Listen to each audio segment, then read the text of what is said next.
बात आज से ठीक 40 साल पहले की है। 1 से 10 जून के बीच का समय था। पाकिस्तान की शह पर देश के उत्तरी प्रांत पंजाब में सिख अलगाववाद चरम पर था। स्थिति इतनी बिगड़ गई कि इस उत्तरी इलाके के टूटकर एक अलग देश खालिस्तान बनने का खतरा तक पैदा हो गया था। फिर इंदिरा गांधी के नेतृत्व वाली देश की सरकार ने एक बड़ा फैसला किया और अमृतसर के स्वर्ण मंदिर में छिपे सिख अलगाववादियों के खिलाफ मिलिट्री एक्शन लिया गया। इस ऑपरेशन का नाम ब्लू स्टार था और इसमें भारतीय सेना ने मंदिर के अंदर घुसकर अलगाववादियों का सफाया किया। इसमें सैकड़ों की संख्या में सिख अलगाववादी मारे गए। सेना के सैकड़ों जवान भी शहीद हुए। माना जाता है कि देश को एकजुट रखने के लिए यह ऑपरेशन बहुत ज्यादा जरूरी था, लेकिन दूसरी तरफ स्वर्ण मंदिर के अंदर खून खराबे की वजह से सिख भावनाएं आहत हुई और फिर ऑपरेशन के 4 महीने के अंदर प्रधानमंत्री इंदिरा गांधी की हत्या हो गई। उनकी हत्या उनके सिख अंगरक्षकों ने ही किया था। इस वजह से देश में सिख विरोधी दंगे भी फैल गए और इसमें हजारों सिख लोग मारे गए। ये है ऑपरेशन ब्लू स्टार और उसके बाद की स्थिति का एक ओवरव्यू। दरअसल 1984 में हुए ऑपरेशन ब्लू स्टार की 40वीं बरसी के मौके पर सिख समुदाय के कुछ लोगों ने नारेबाजी की और पोस्टर भी लहराए। राज्य में आज ब्लू स्टार की बरसी के मौके पर सुरक्षा व्यवस्था कड़ी की गई, लेकिन सवाल ये उठता है कि आखिर क्या था पूरा मामला और क्या इंदिरा गांधी की जान बच सकती थी। अब सवाल ये उठता है कि क्या कोई दूसरा ऑप्शन नहीं था उस वक्त। दरअसल इंग्लैंड में एक संस्था है सिख फेडरेशन यूके। इस संस्था ने ही एक रिपोर्ट तैयार की है जिसका शीर्षक है सैक्रिफाइसिंग सिख्स।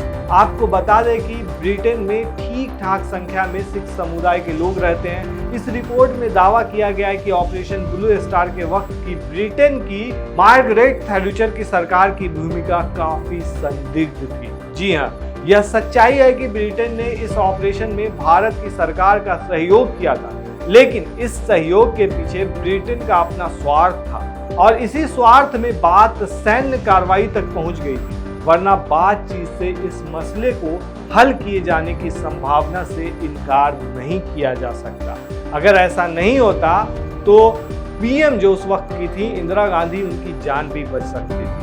ब्रिटेन अखबार द गार्डियन की रिपोर्ट के मुताबिक इस ऑपरेशन में ब्रिटेन की स्पेशल एयर फोर्स ने इंडियन आर्मी की सहायता की और इसे काफी सीक्रेट रखा गया। इस दौरान की सारी फाइलें गोपनीयता की श्रेणी में डाल दी गई। हालांकि बाद में इसमें से कुछ फाइलें सामने आ गई थी और इसको लेकर 2014 में डेविड कैमरन की सरकार ने जांच का भी आदेश दिया था। दरअसल सैक्रिफाइसिंग सिख्स में दावा किया गया है कि भारत में सिख अलगाववादियों के साथ बातचीत चल रही थी। इस बातचीत के सफल होने की संभावना से भी इनकार नहीं किया जा सकता, लेकिन ब्रिटिश एयरफोर्स के जरिए इंडियन आर्मी को सहयोग और ट्रेनिंग की खबर से सिख अलगाववादी नेता भड़क गए थे और बातचीत से हट गए थे। सारा पॉइंट यहीं पर है।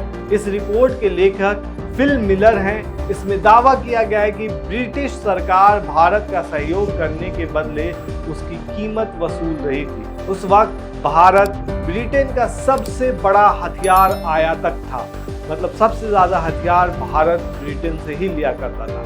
इसमें दावा किया गया है कि 1981 से 1990 के बीच भारत ने सबसे ज्यादा ब्रिटेन से हथियार खरीदे थे।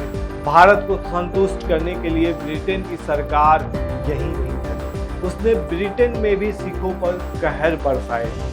सिख फेडरेशन यूके, जो यूके की थी, के प्रमुख जो थे भाई अमरिक सिंह का कहना है कि इस रिपोर्ट में गंभीर सवाल उठाए गए हैं और ब्रिटिश सरकार की भूमिका की जांच के लिए एक स्वतंत्र कमेटी का गठन होना चाहिए।